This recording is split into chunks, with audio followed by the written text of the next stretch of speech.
Destination Francophonie et en Serbie.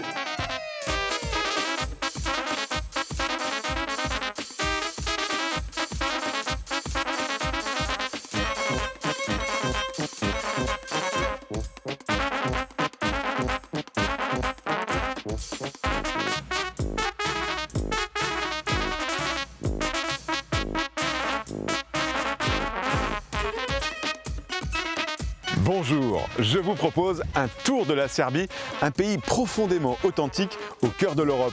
Authentique d'abord par sa nature, préservée comme ici, au bord du Danube, authentique aussi par la chaleur et l'hospitalité de ses habitants. Ce sont eux que je vais rencontrer et en premier lieu, les Serbes francophones qui vont vous faire découvrir leur culture, leurs traditions, leur pays et tout cela en français. Alors c'est parti pour un voyage en francophonie en Serbie et la première étape de notre voyage, c'est la capitale, Belgrade.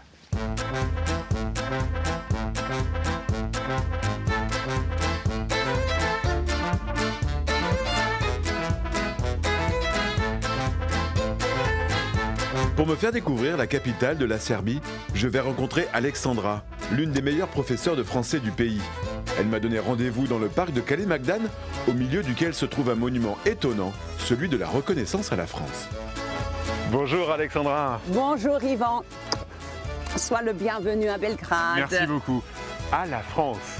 À la France. Pourquoi il y a un monument à la France en plein milieu du plus beau parc de Belgrade? Eh bien, c'est un monument profondément emblématique. Il y a un siècle, les armées françaises et serbes luttaient ensemble pour défendre la liberté du territoire serbe. Pendant la Première Guerre mondiale. Oui, c'est ça. Donc, après un soutien décisif à la reconstitution de l'armée serbe à Corfou en 1916, la France et l'armée d'Orient ont puissamment aidé la Serbie à libérer son territoire depuis le front de Thessalonique en 1918. Qu'est-ce qu'il représente ce monument ?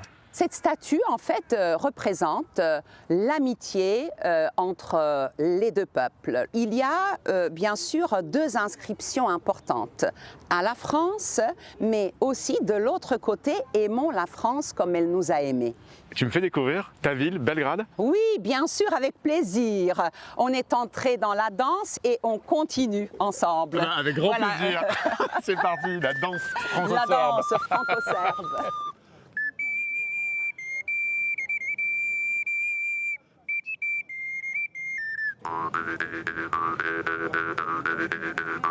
Malo vode I čisto zrak, dajte ljudi bar malo volje, jer mali cetak nije kriv za to, da nešto što treba svima ljudima. Et voilà, mon cher Yvan, l'ambassade de France, la plus belle ambassade de Belgrade. C'est vrai qu'elle est très belle. On voit le fameux style art déco. Elle est magnifique. Magnifique.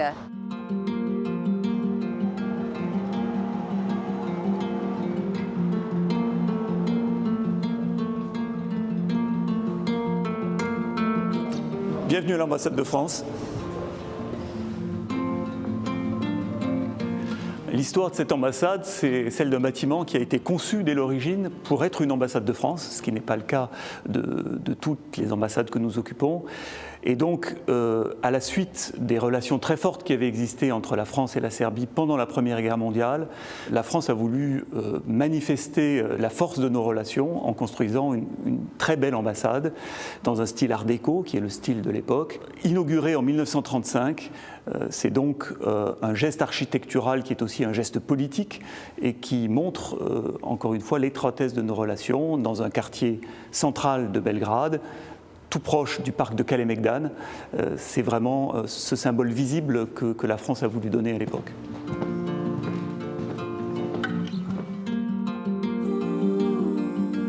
Voilà, on est dans le grand salon et là vous avez un mobilier qui a été dessiné pour l'ambassade par un célèbre décorateur de cette époque art déco qui s'appelait Jules Leleu et qui s'intègre donc très bien dans cette architecture.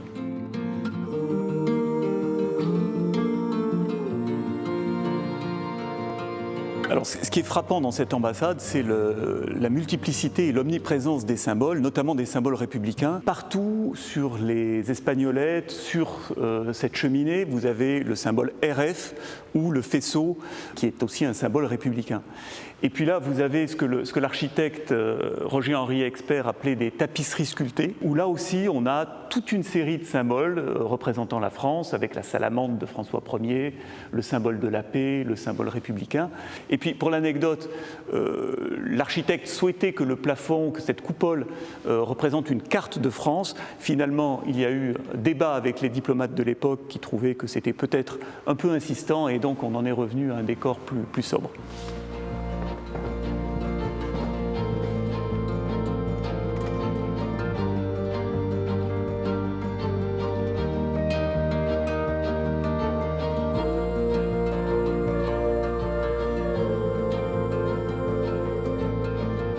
Donc on est là dans la grande salle à manger de l'ambassade qui sert aussi, puisque c'est un bâtiment où on travaille, de salle de réunion assez fréquemment. Nous y faisons la réunion de service toutes les semaines, et qui est elle aussi vraiment avec ce décor art déco, comme vous voyez, les luminaires en particulier datent de l'époque de construction de l'ambassade.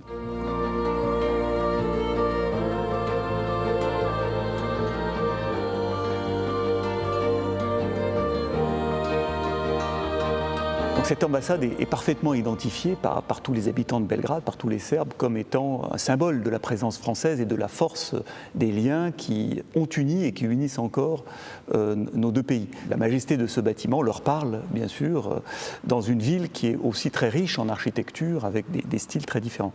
Donc c'est pour nous un outil, grâce à cette symbolique, mais aussi parce que c'est un lieu où nous pouvons recevoir aisément les autorités politiques, les intellectuels, les journalistes serbes, qui sont toujours très heureux de venir ici. Et bien sûr, dans ces lieux, l'impact de nos messages porte tout particulièrement. Ce qui me plaît dans ce rôle d'ambassadeur, c'est justement d'essayer de bâtir sur cet héritage et sur cette relation historiquement très forte, en l'actualisant, bien sûr, en l'adaptant aux défis qui sont ceux du moment, pour que nous allions ensemble vers une adhésion de ce pays à l'Union européenne.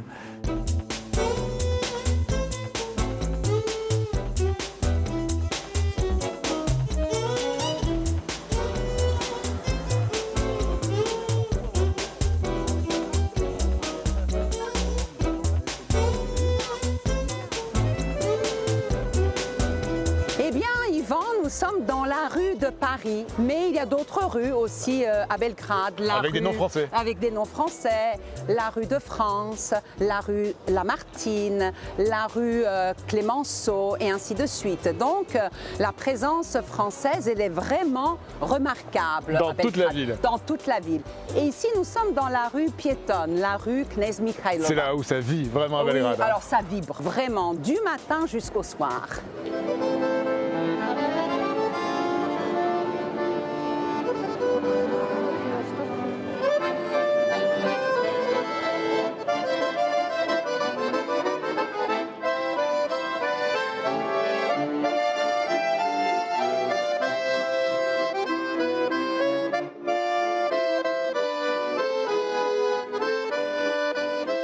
Alors, Yvan, je t'amène au Musée national de Belgrade où je vais te faire découvrir la collection d'art français. Ça marche? Ben, ça marche, on y va. Très bien, on y va. Il est beau ce bâtiment. Ah oui.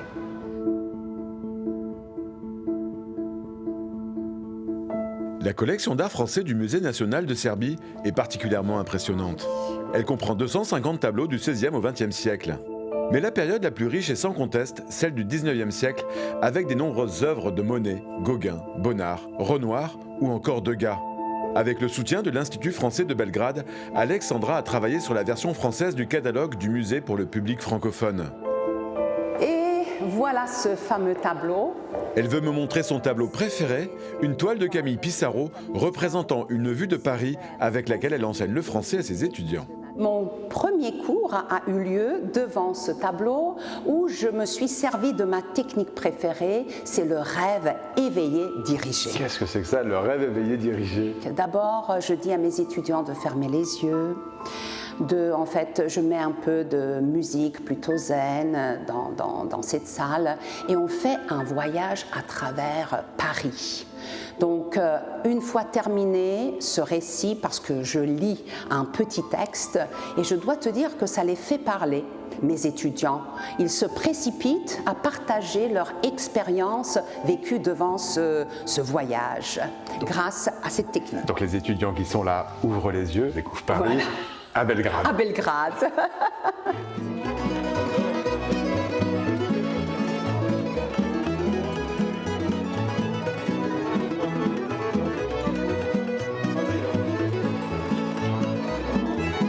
Alors, on est dans le quartier Skadarlia, quartier bohème de Belgrade. Et là, je vais te montrer cette plaque qui témoigne du jumelage entre le quartier de Montmartre et le quartier de Skadarlia. C'est le seul quartier jumelé avec Montmartre. Ah oui, là on voit bien les moulins, le chapeau, Oui. la canne et puis la canne rose. Et la rose. Et pourquoi une rose? Parce que c'est un quartier très romantique. Skadarlia en ce temps-là. Ah oui, exactement. Celui-là, On c'est peut du chanter. Aznavour, quoi. C'est Aznavour, Ah, bohème, bohème. c'est ça, Ah, c'est ça. bohème.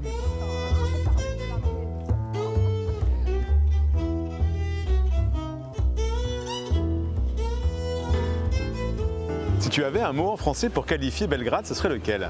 Eh bien, c'est le mot atmosphère. Pourquoi? Parce que, voilà, Belgrade, c'est une ville accueillante, une ville chaleureuse, qui, en fait, accueille les touristes à bras ouverts. Mais c'est aussi la première impression des touristes étrangers après avoir visité la ville et quitté notre capitale.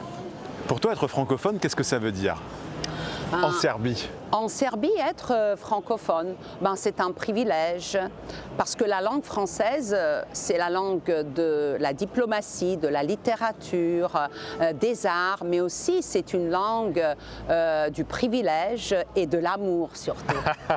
Alexandra, si tu avais un mot préféré en français, ce serait lequel? C'est le mot câlin. La langue française, c'est un câlin, ce n'est pas une claque, c'est une caresse. Pour te remercier de m'avoir fait découvrir Belgrade, est-ce que je peux te faire un câlin? Absolument, vas-y. Merci. Merci. Merci Alexandra. Oh, merci. À À bientôt. Ciao. Ciao.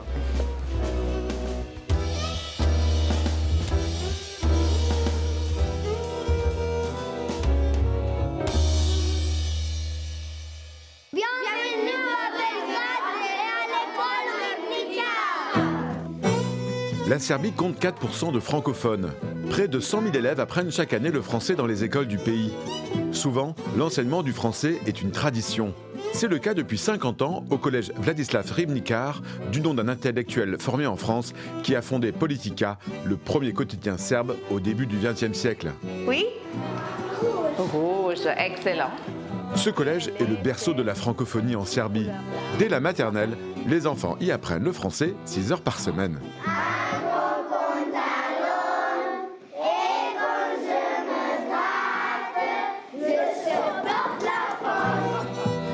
Est-ce qu'on peut parler aussi des matières scolaires que vous préférez? Anka est professeure de français au collège. Elle y a même été élève. Pour elle, l'apprentissage du français permet d'ouvrir ses élèves au monde. Ils sont d'abord très curieux de savoir où dans le monde on apprend le français, bien sûr, on parle français, et c'est grâce à cela qu'ils établissent beaucoup de liens avec d'autres écoles dans le monde entier, avec les enfants francophones. Le français est peut-être une manière d'être différent. Normalement, on a combien de chromosomes? Mais le grand plus du collège, c'est sa section bilingue francophone. Ici, les matières scientifiques, comme la biologie, sont enseignées en français, ce qui a valu à l'établissement de recevoir le label France Éducation, délivré par l'ambassade de France et qui certifie l'excellence de cet enseignement bilingue, un atout pour les élèves. C'est intéressant d'apprendre la biologie en français pour que plus tard on puisse faire des études en France. Certains de ces élèves francophones ont un vrai talent, c'est le cas de Marine qui chante une chanson de Louane. Est-ce que ce sont des signes que tu m'envoies? Qu'est-ce que tu ferais toi si t'étais là?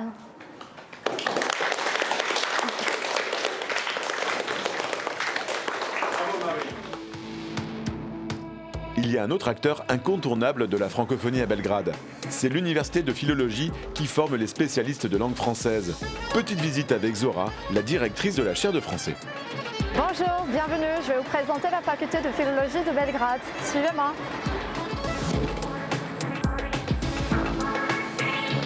Nous voilà dans le hall principal de la faculté de philologie de l'université de Belgrade. Notre département compte parmi les plus anciens. Il a été créé en 1896, mais avec le français, on étudie une trentaine de langues.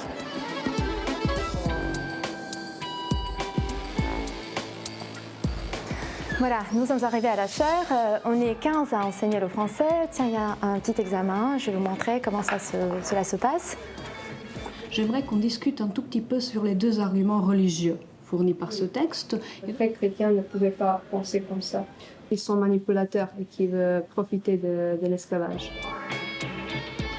On a grosso modo 400 étudiants depuis licence au niveau école doctorale et je vais vous montrer comment cela se passe en salle de classe. Et voici le cours de français, je vous montre. Et après, je pense que la femme... Et quelles sont les raisons pour procéder à l'avortement? Procéder à un avortement illégal, c'est extrêmement risqué. J'ai décidé d'étudier le français puisque pour moi c'était un coup de foudre dès le moment où j'ai entendu quelqu'un parler le français. Pour moi, c'était ça. Ce que j'aime dans la langue française, c'est ce chuchotement quand on parle, et la musicalité et la sonorité. Et quand on parle en français, j'ai l'impression que n'importe ce qu'on dit, c'est toujours d'une manière plus artiste.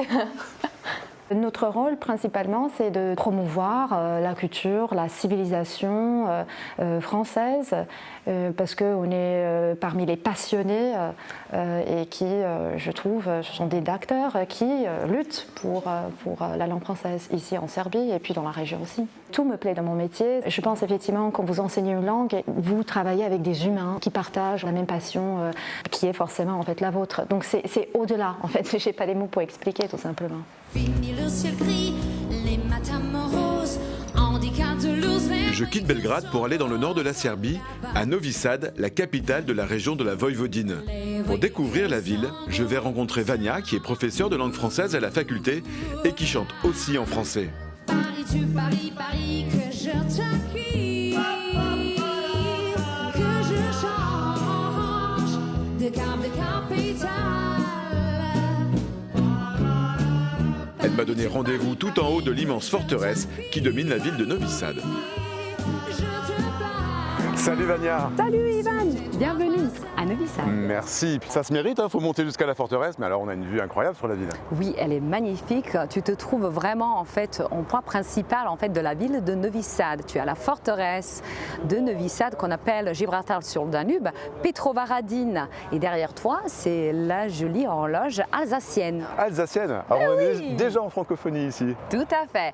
C'est Marie-Thérèse qui a offert cette horloge à la forteresse de Petrovaradin pour qu'on puisse voir l'heure de l'autre côté de la ville et du bateau. Donc c'est un peu une heure francophone qu'on a derrière nous. Eh ben voilà, tout est francophone. Même cet héritage de la construction de la forteresse, donc c'est Sébastien de Vauban en fait qui a donné les plans et donc c'est l'une de ces fortifications entièrement sauvegardées.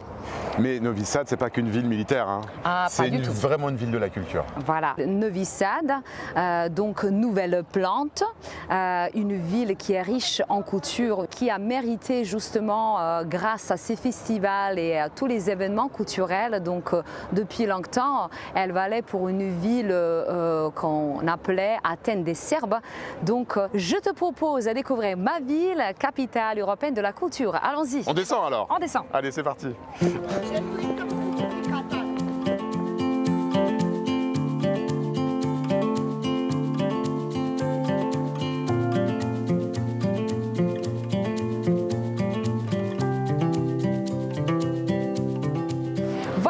C'est à partir de cette rue-là que la ville de Novi Sad a commencé à se développer. Allons-y. Nous voilà Novi Sad.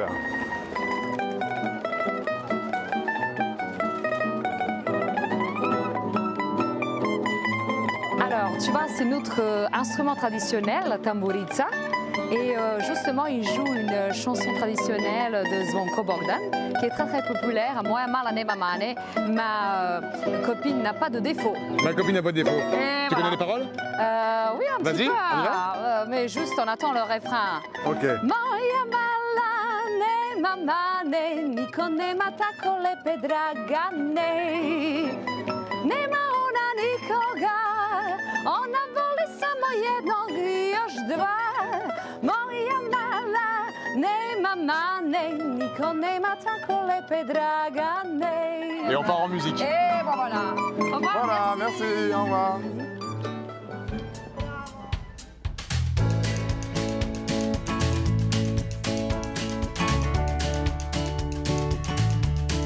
Bien que je te montre. Alors, je t'ai parlé de la ville de Novi Sad comme une ville où on parlait 6 langues officielles. Ouais. Justement, tu peux en avoir 5 ici qui sont lesquelles? affichées. Et alors, c'est le serbe, voilà, c'est le hongrois, ensuite c'est le slovaque, c'est le routen et le roumain, et on a aussi le croate qu'on parlait ici. Ça veut dire que c'est en fait une ville très ouverte. Très ouverte depuis toujours. Donc, j'ai mentionné déjà qu'il y avait 26 nationalités qui cohabitaient. Donc, c'est une ville riche en culture interculturelle et surtout en francophonie.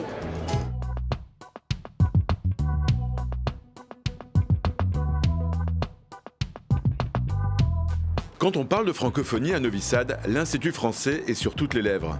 Installé dans un tout nouveau quartier de la ville dédié aux jeunes entreprises et aux artistes, il propose des cours de français à tous les publics et une médiathèque ouverte à tous pour donner envie de lire en français. C'est aussi un acteur culturel important de la ville. Vania y travaille d'ailleurs comme coordinatrice culturelle en parallèle de son métier de professeur de français.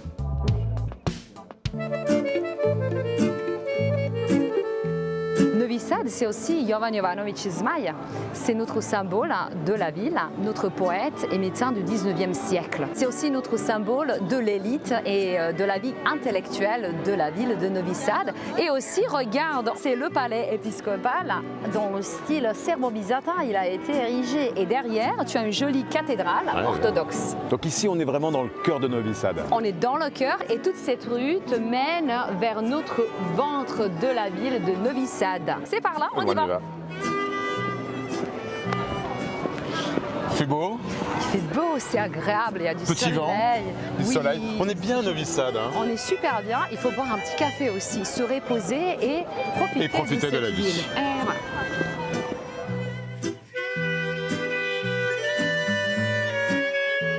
Oui, ça c'est notre ventre, comme disait Zola pour Paris. Voilà, c'est la grande place de Miletić, avec notre hôtel de ville, la jolie cathédrale catholique, et avec tous les bâtiments, avec des styles différents qui sont tout autour.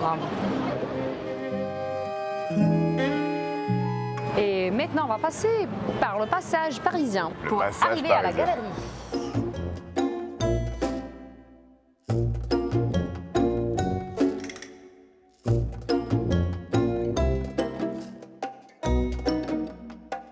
Nous voilà dans la collection commémorative de Pavel Beliansky.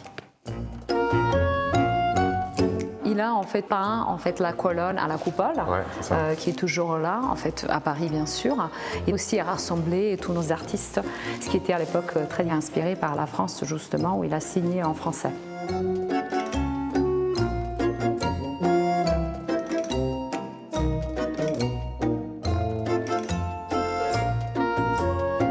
Devant nous, un bel homme.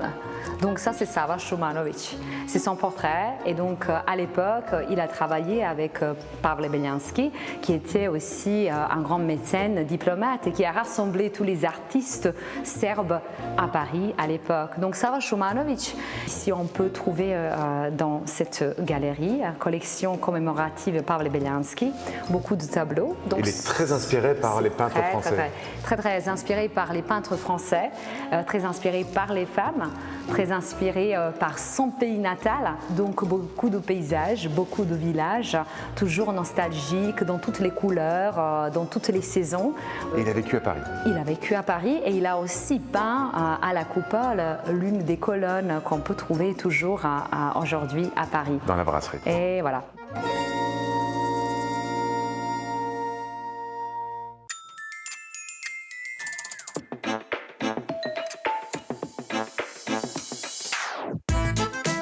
Ça se voit, Vania, tu adores ta ville. Oui, j'adore Novi Sad. C'est une ville qui est riche en culture. C'est quelque chose qui me nourrit. J'aime bien ce rythme, j'aime bien les gens et j'aime bien tout ce qui est paisible. Et Novi Sad, c'est une ville comme ça.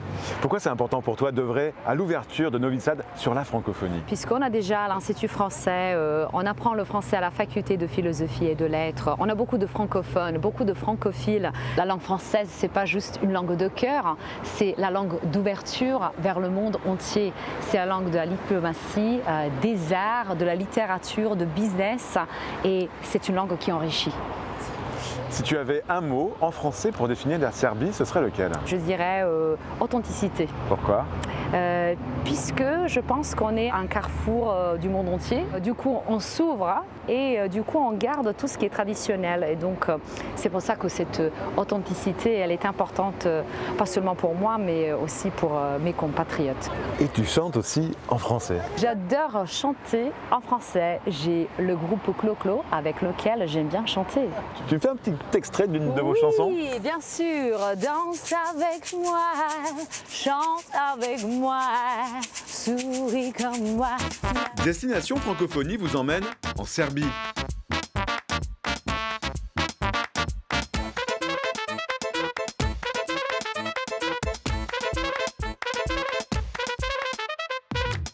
Je poursuis mon voyage en francophonie à travers la Serbie. À Belgrade, j'ai découvert la grande amitié qui lie le peuple serbe et français, né de cette fraternité d'armes vécue lors de la Première Guerre mondiale. Un riche patrimoine architectural et une francophilie palpable témoignent de cette proximité. Je m'en suis rendu compte également en visitant Novi Sad, la bouillonnante ville culturelle du nord du pays et ses liens avec la francophonie. Pour la suite de mon voyage, je décide de me rendre dans le sud, à Niš. Pour me faire découvrir cette ville réputée pour ses habitants épicuriens, j'ai rendez-vous avec Monica. Elle dirige l'Institut français implanté en plein cœur de la ville. C'est ici que les francophones se retrouvent pour suivre des cours avec les meilleurs professeurs de français et emprunter des ouvrages dans tous les domaines au sein de la médiathèque. Régulièrement, Monica anime aussi des cours de conversation en français dans les cafés de la ville. Et que vous disiez tous votre mot préféré. Pour elle, qui a vécu une longue partie de sa vie en France, le retour en Serbie se conjugue avec son désir de transmettre aux habitants de Niš sa passion de la langue française. Salut Monica. Salut Yvan. Ça va? Très bien, et toi? Bienvenue à Niš. Merci. Tu m'accueilles devant une très belle porte. Oui, Niš, c'est vraiment une ville d'histoire. C'est la 3e plus grande ville de Serbie. Il y a 260 000 habitants et donc cette forteresse, elle a cette particularité d'être en plein centre-ville, ce qui n'est pas forcément le cas de toutes les villes serbes qui accueillent des forteresses. Et elle date du 19e siècle. Niš est aussi reconnue pour avoir été le berceau justement de Constantin le Grand, qui est né ici au 3e siècle. Il a ensuite érigé l'édit de Milan et a ainsi légitimé, je dirais, la chrétienté sur le territoire européen. Tu peux voir aussi, Yvan, là-bas, le rectorat, qui aujourd'hui est le rectorat donc, de l'université de Niš, mais qui a, le 28 juillet 1914, réceptionné le fax indiquant le début de la Première Guerre mondiale. On peut même dire que la Première Guerre mondiale a commencé à Niš alors. Oui. Il paraît qu'à Niš, on aime bien vivre. Oui, effectivement, les Nichois aiment faire la fête, aiment bien manger. Il y a de nombreux restaurants en fait, gastronomiques, ils sont très réputés pour la viande. Il y a un terme en vieux turc, merak, qui signifie profiter justement, c'est de l'hédonisme en fait. Et du coup, les Nichois sont réputés pour être des hédonistes. Culturellement parlant, elle est également renommée à l'international pour son festival international de jazz, Nishville. D'ailleurs, il y a le musée justement du jazz qui se situe à l'intérieur de l'enceinte. Tu me montres? Oui, allez, on y va. On y va.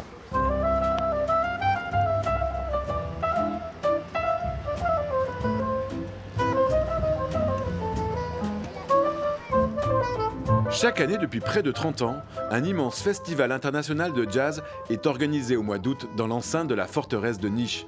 Il s'appelle le Nishville Jazz Festival et c'est le plus grand dans tout le sud-est de l'Europe. Les plus grands noms du jazz sont venus jouer à Niš sur 10 scènes différentes. Le musée que nous parcourons avec Monica fait revivre de façon très personnelle les grands moments du Nishville Jazz Festival.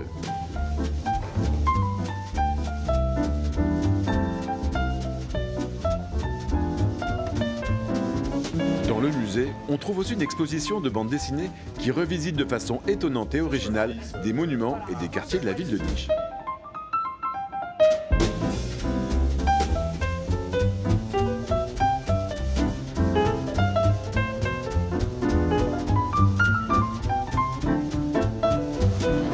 Je vais t'emmener voir un lieu très spécial à Niš que le poète Lamartine a vu avant toi.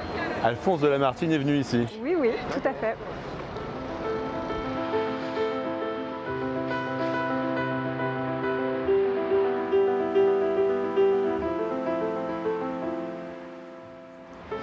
Alors je vais te présenter Stevan Sinjelić. C'est un chef militaire serbe, héros de la première insurrection face à l'Empire ottoman. Et il est connu notamment pour avoir organisé la bataille de Čeger, bataille où il y a eu de nombreux morts des deux côtés, de la partie ottomane mais également de la partie serbe. Et la particularité en fait de cette bataille à Čeger, qui se situe non loin de Niš, c'est qu'il y avait une forteresse et lorsqu'il a compris que ces hommes allaient périr avec lui, il a décidé en fait de faire exploser la forteresse. Donc ils ont mis de la poudre à canon partout pour pouvoir tuer un maximum en fait d'Ottomans durant cette bataille. Ça a été perçu comme une victoire chez les Serbes et en signe de vengeance, les Ottomans ont décidé de récupérer justement les têtes des Serbes. Donc ils ont coupé toutes ces têtes et ils en ont fabriqué une tour. Une tour? Une tour, je vais te montrer ça.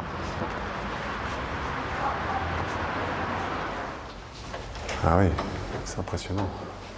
Alors je te laisse imaginer à l'époque, du coup, il y avait 952 crânes qui ont été mis dans cette tour et utilisés pour fabriquer la tour. Aujourd'hui, il n'en reste plus que 59. En raison du temps et au bout de certaines décennies, les Serbes ont décidé en fait de construire cette chapelle pour pouvoir justement protéger les crânes restants. Mais pourquoi ils ont fait une tour? Là en fait on était dans un des axes majeurs de Constantinople, Sofia, allant jusqu'à l'Occident. Et du coup, de nombreux voyageurs, de nombreuses personnes, de nombreux militaires en fait passaient automatiquement par cette via pour pouvoir rejoindre le nord.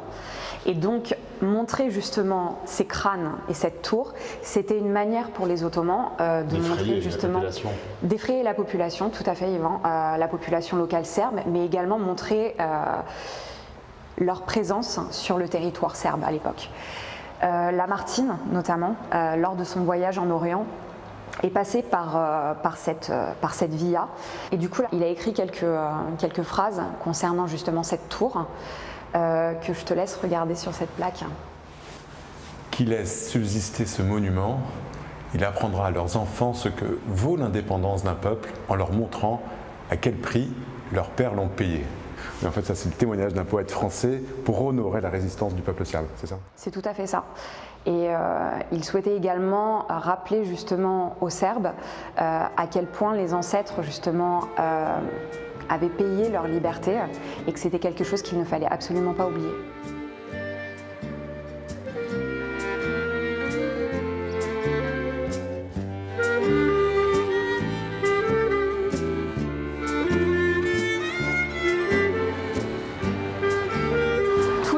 On organise la finale du concours de la chanson francophone à Niš. Donc on chante en français dans toute la Serbie?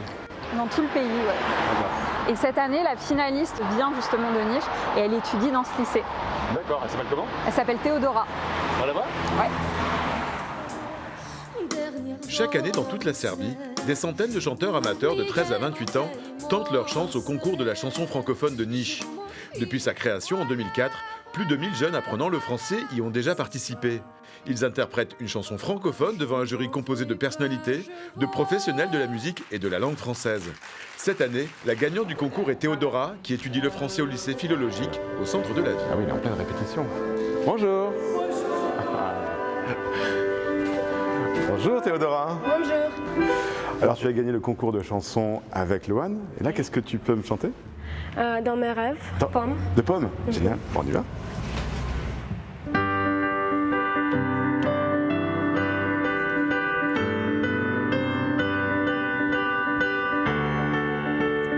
Tu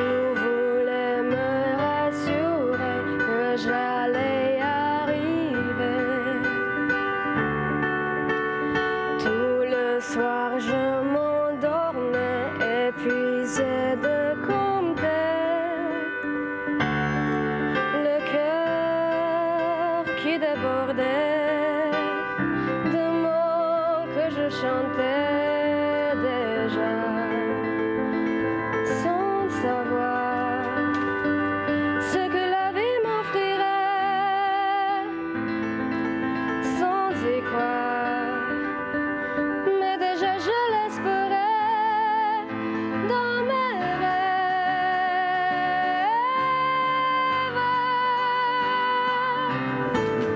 Bravo, Théodora, bravo. merci. Pourquoi tu as choisi Pomme? Pomme est calme et féminine. Et je me sentais bien quand je chantais Pomme. Mais pourquoi tu aimes bien chanter en français? J'aime chanter en général et j'apprends le français dans ma école. Ça te fait du bien? Oui. Tu chantes très bien. Merci beaucoup. Merci. Et bravo d'avoir gagné le Merci. concours. Salut. Salut.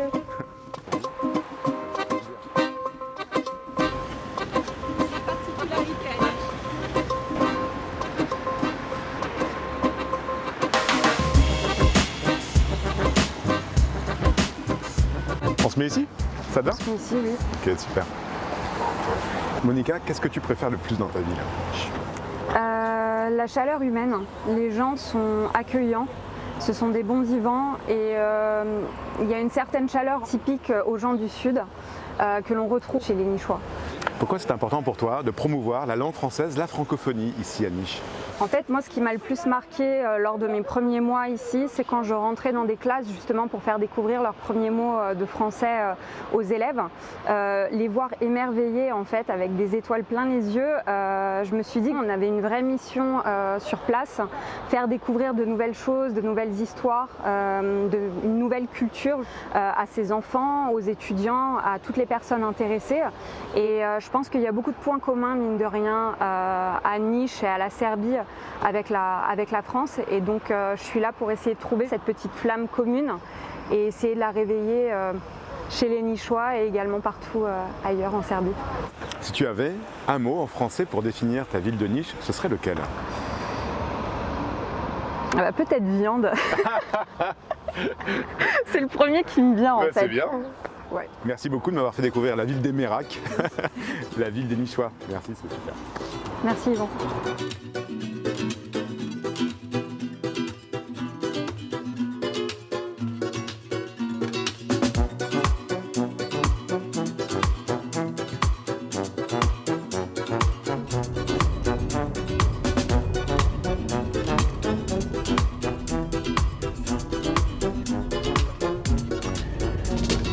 Maintenant tout au sud de la Serbie. Je vais rencontrer un archéologue, il s'appelle Vujadin et cela fait 40 ans qu'il travaille sur un site archéologique qu'on appelle la Pompéi des Balkans.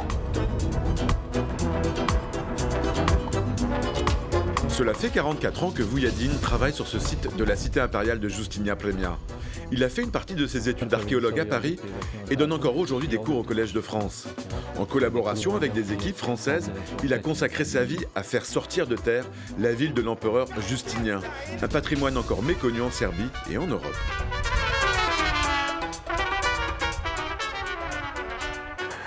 Bonjour Vujadin.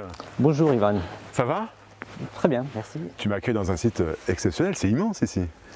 Oui, c'est Tsaritchingrad, en fait, la fameuse cité de Justinien Prima, qui a été construite par l'empereur Justinien Ier, qui a régné de 527 à 565, et c'est le site qu'il a construit en fait en mémoire de la place de sa naissance. Justinien, donc cet empereur romain chrétien, est né en Serbie. Oui, il est né dans une des forteresses aux alentours de Tsaritchingrad. Alors, même son oncle est de cette région qu'il a fait amener à Constantinople. Il est devenu César et puis il était devenu Auguste. Là, on se trouve juste au milieu du forum de Tsaritchingrad et là, on avait apparemment une statue de l'empereur qui dominait en fait cette place et on a trouvé des restes de statues autour dans les portiques, des traces de cette statue en bronze. Et je veux ajouter que les statues en bronze étaient très rares au VIe siècle. On connaît d'après les sources qu'il y avait des statues à Constantinople, dans quelques villes et à Tsaritchingrad. Qu'est-ce qu'il a de spécial ce site? Ce site est très spécial parce que d'abord il a été créé ex nihilo en fait, il a été créé en 527 dans les années 530 à peu près et de l'autre côté c'est un site qui a vécu que 80 ans alors tout ce qu'on trouve et tout ce qu'on cherche à Tsaritchingrad appartient au VIe siècle. Donc Quand on regarde ici, là, ce paysage, c'est le paysage du VIe siècle qu'on a sous nos yeux. Voilà, en fait ce qui est aussi très important, c'est que tout le paysage en fait, du VIe siècle, d'Antiquité tardive, est conservé à Tsaritsyngrad, et c'est ainsi qu'on découvre beaucoup de restes qui ne sont pas visibles, mais qu'on découvre grâce aux nouvelles méthodes de prospection. Mais en fait, sur la ville, on voit très bien toutes les fortifications. On voit aussi les tracés en fait, de l'urbanisme hellénistique, romain, de l'architecture romaine, mais aussi c'est une ville, on peut dire aussi médiévale, parce qu'elle est entourée de forteresses et de remparts. La ville basse à ses propres remparts, la ville haute aussi, et surtout l'acropole qui domine tout ce paysage du VIe siècle qui est très bien conservé, a sa propre fortification. Tu me montres l'acropole? Voilà. Bien. Oui.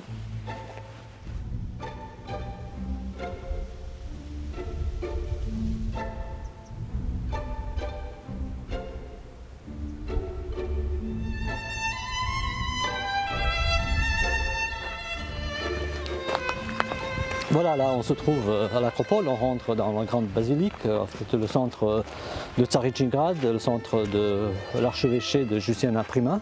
Elle est immense cette basilique. Oui, il y avait en plus, c'est ce qui ont eu l'idée qu'il y avait une grande mosaïque, qu'il y avait des mosaïques aussi dans les autres parties. Ce qui est important aussi, c'est que en fait, Tsaritsyngrad a un site important parce que, à part cette église, il y en a encore 9 églises à l'intérieur du site et 5 églises dans les alentours. Ça fait une quinzaine d'églises aux alentours de Tsaritsyngrad. Alors l'idée de Justinien, c'était d'évangéliser en fait cette terre et de faire de ce site un site de pèlerinage et de cette manière de garder en fait une mémoire en son nom, mais aussi en la religion chrétienne.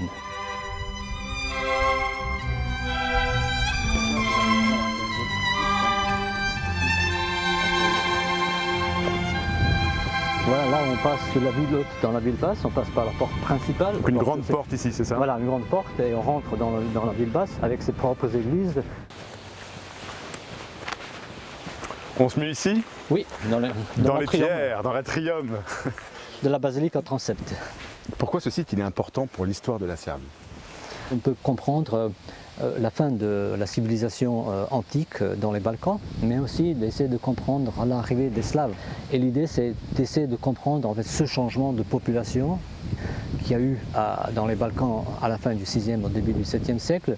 On a quelques traces de Slaves qu'on trouve à Tsaritsyngrad, mais c'est vraiment tellement des petites traces qu'on ne peut pas bien sûr analyser, on ne peut pas comprendre encore comment en fait cette civilisation a disparu, comment ces contrées ont été dépopularisées et comment les gens ont disparu d'un coup et ont abandonné cette grande ville, mais pas seulement cette grande ville, mais les autres villes des Balkans.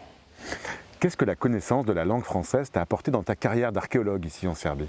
Juste de travailler, la possibilité de travailler avec les collègues français, d'écrire en français, mais aussi surtout de lire en français. Alors c'est ça, c'est très important, parce qu'aujourd'hui on ne peut pas être archéologue sans connaissant le français, l'anglais, l'allemand aussi. L'archéologie française est présente dans les grands sites en Europe, en Asie, partout dans le monde, et ça vous offre une possibilité de retrouver en fait ce que vous avez appris dans l'école et de suivre en cette langue.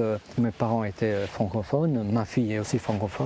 Elle parle français, elle a terminé l'école française à Belgrade, alors c'était une tradition. Une tradition familiale. Une tradition familiale. Et de l'autre côté, il faut que j'ajoute, mon grand-père était sur le front de Thessalonique avec les soldats français. Il m'a beaucoup parlé en fait de ces soldats français à Thessalonique lors de la Grande Guerre. Mais je crois qu'on ne perd pas quand on apprend une langue, on gagne beaucoup.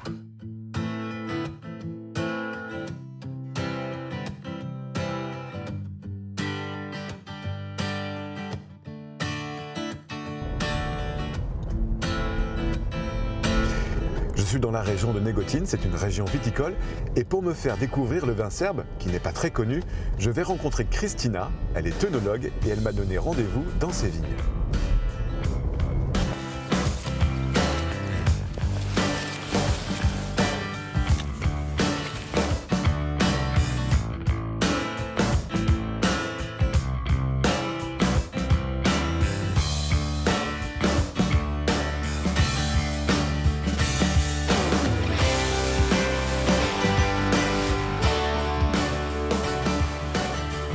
Salut Kristina. Salut Ivan. Ça va? Ça va et toi? Super. Ah oui, c'est 3 bises en C'est Serbie. 3, c'est ça. Je venais en voiture là, j'ai vu qu'il y avait des vignes partout dans la vallée. Oui, ici on est à Smedovac, un des 3 villages de la région de Negotin, connu par les bons raisins et les bons vins, et surtout pour les pivnitsa. C'est quoi les pivnitsa? Ce sont des bâtiments en pierre calcaire, construits à partir dès le début du 19e siècle. Ce sont des petites caves. Et la construction de ces bâtiments, c'était possible aussi grâce aux Français. Ah bon? Pourquoi? Oui, parce que pendant les périodes de phylloxéra, quand la maladie? La maladie, c'est ça, oui. Quand elle a détruit presque tous les vignobles en Europe.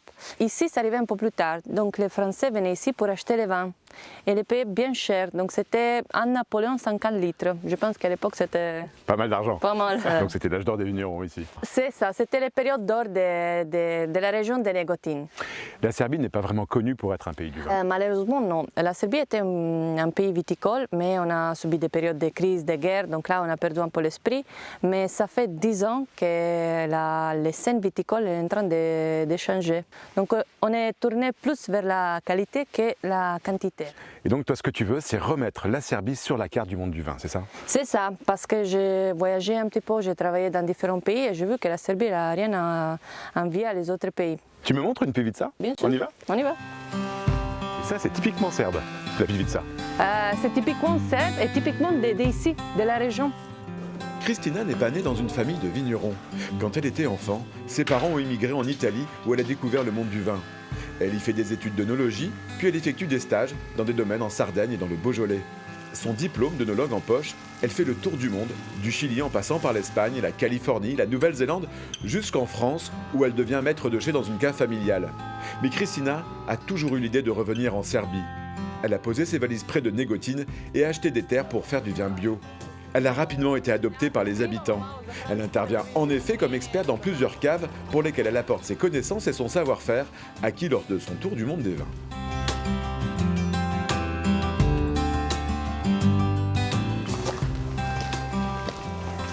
Comment il s'appelle ce village? Ça s'appelle Rajac. Rajac. C'est ça. Et Raj en serbe, ça veut dire paradis. Donc on est au paradis. On est au paradis.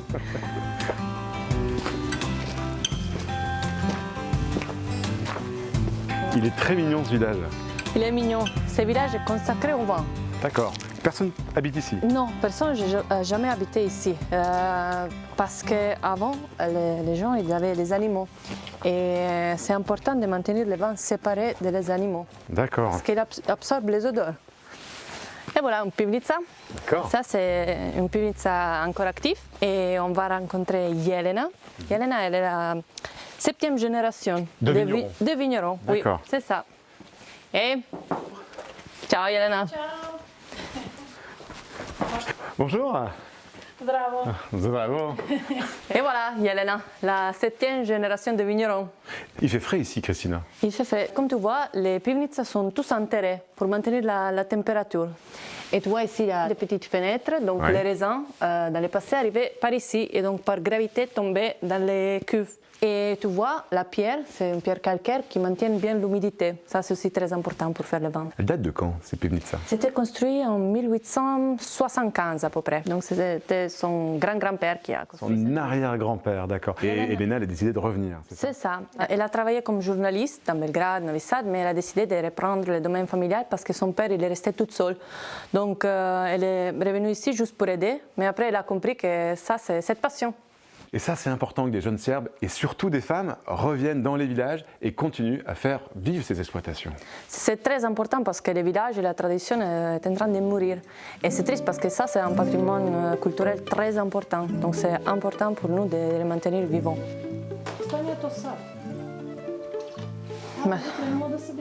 Pa jeste. Šta mu fali? Jel osjećaš nešto čudno na nosu ili u ustima? Pa ne, čak počeo da se razvija miris. Da, jeste.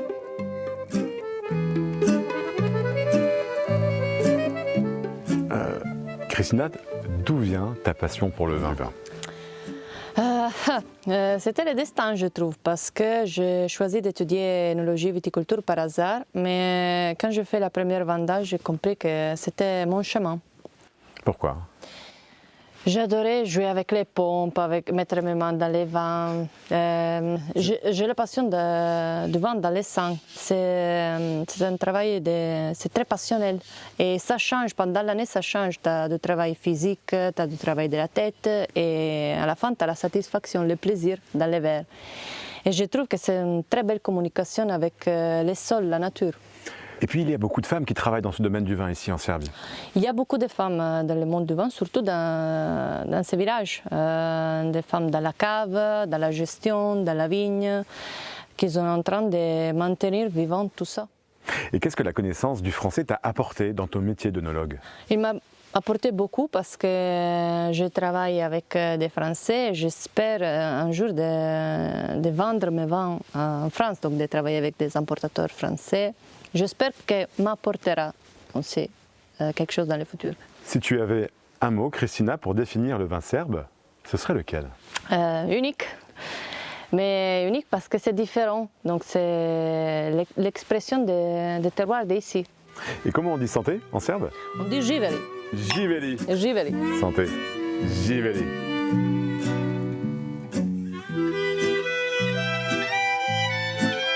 Voilà, j'espère que ce voyage en francophonie en Serbie vous a plu. Alors, je n'ai qu'un seul conseil, venez découvrir ce pays profondément authentique. Vous serez surpris par sa nature, sa culture et la gentillesse de ses habitants. Je vous donne rendez-vous très prochainement pour une nouvelle destination. D'ici là, portez-vous bien où que vous soyez sur la planète francophone. Dovidjenia, salut!